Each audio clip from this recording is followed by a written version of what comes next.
Hello, people of YouTube. My name is Steve Gray, and thank you for watching. Today, we are going to be talking about Yashahime, Princess Half Demon, Season 1, Episode 22.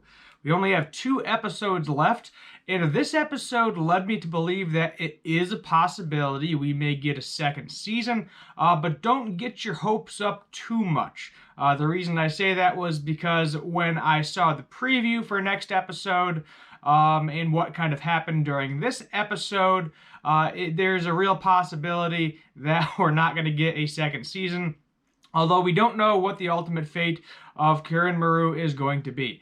So we start off this episode with a comet coming down, and Karen Maru and Toga have teamed up in order to defeat this comet, basically stop it from destroying the world.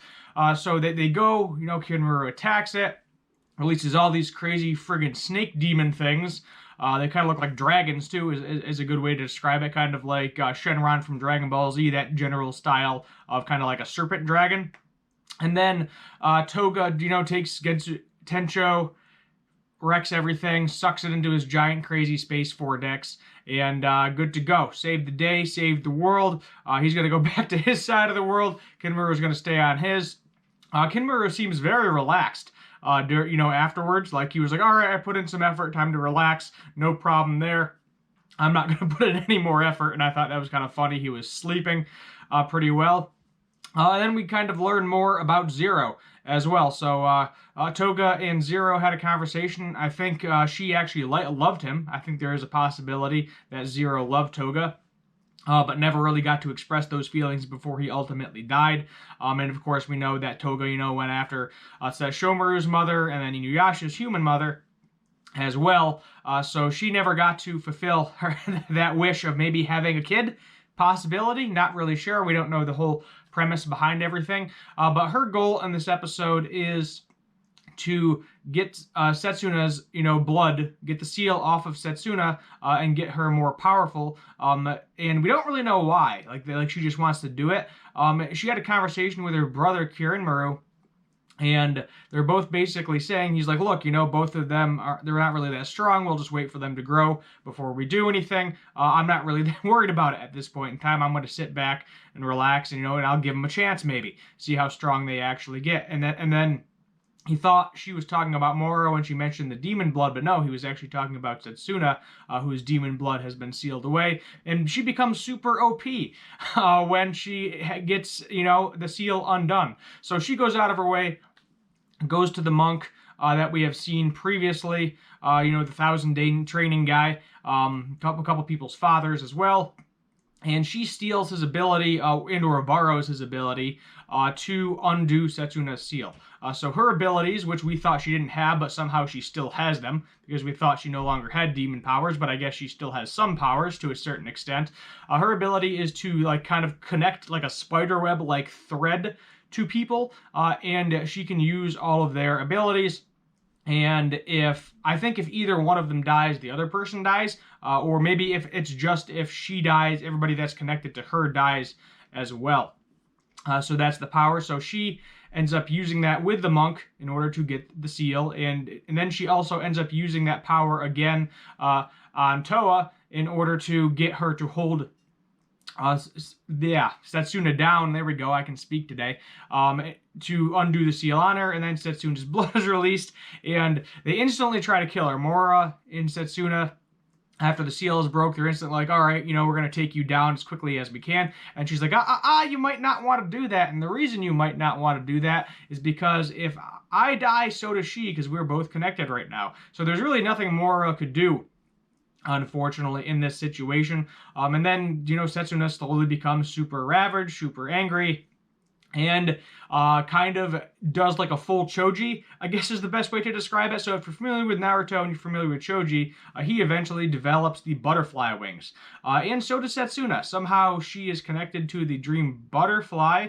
I don't know if that's like a power that Karen Maru accidentally imprinted on her and didn't even realize it, because as of right now, she seems like the strongest of the 3 characters. Why she's going berserk. I don't know how. She doesn't have full control over it, clearly, but by the end of the episode, it seems like she was getting more control over it, and we'll go over more of that in a minute. Another part of this was that her staff was getting dull, her spear staff. The blade was getting dull, and apparently it was because the seal was getting weak. More and more demon blood was flowing into it, and Mora was trying to sharpen it, because apparently Mora was an expert sharpener now too, which was kind of interesting. She was like jack of all trades, haha. I thought that was kind of cute how they did that. A lot of the time she is a comedic relief, but she's very useful in a lot of instances. So I like to see that too. I'm thankful we're over the, oh, you completely destroyed my demon, I can't get my bounty. I really hope that doesn't make a comeback if we do get a second season, because it was funny a couple times, 2 or 3 times. You got to be subtle with it. You got to think Avatar: The Last Airbender, the cabbage guy. My cabbages. You got to think of that guy where they put him in like 1 or 2 episodes every season, but they're not constantly having him do the same gag, like every single episode, because then it would get boring. It wouldn't be funny. And that's where you got to find the subtlety in that. I think they were kind of doing something similar to that. I could be wrong, but it felt like that to me. I always go back to the my cabbage guy. So moving on. Toa and Setsuna and Mora are all kind of like fighting a little bit. Mora and Setsuna because, oh, you can't sharpen the blade, you're not good enough, blah, blah, blah. And Mora was like, yes, I can, it's your freaking demon blood, dulling the crap out of it, leave me alone.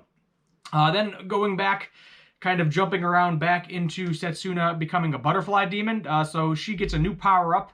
There's a different strain of like blood running down her arm now. It's darker, more permanent, and it actually does become permanent even after they reseal her. And she just becomes super OP, where, Mora actually has to bring out Inuyasha, use her relic in order to become strong. And we've seen her grow as well. Mora was actually able to withstand using the relic a lot longer than we have seen her previously, and I don't believe she fully got knocked out. She didn't get knocked out for an entire day. She might have got knocked out because of how hard Setsuna hit her, but I don't think she got knocked out for using the relic.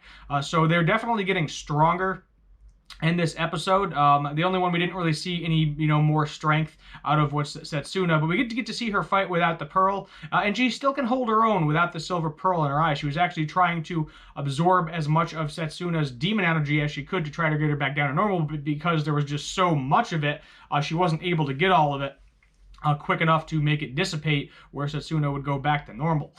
So Toa finally ends up getting behind Setsuna, where the monk's kid, his daughter, is able to get in there and seal Setsuna's blood yet again, though Toa gets hurt in the process and gets stabbed by these kind of like giant, they're just like giant flexible spears is the best way to describe it. It's like a giant ropey spear with a point on it, and it's green. That's what it looked like. She got stabbed in the back with those, but she was screaming Setsuna's name over and over and over again. You kind of see the 2 pearls align together, and then boom, Setsuna is back to normal, and she actually has full control of her body with the demon blood. But the problem is you still need to seal it because, in instances of extreme emotions, extreme turmoil to her mental health, ding, ding, ding, she could freak out again and go full crazy demon and hurt everybody around her, even the people she likes and loves.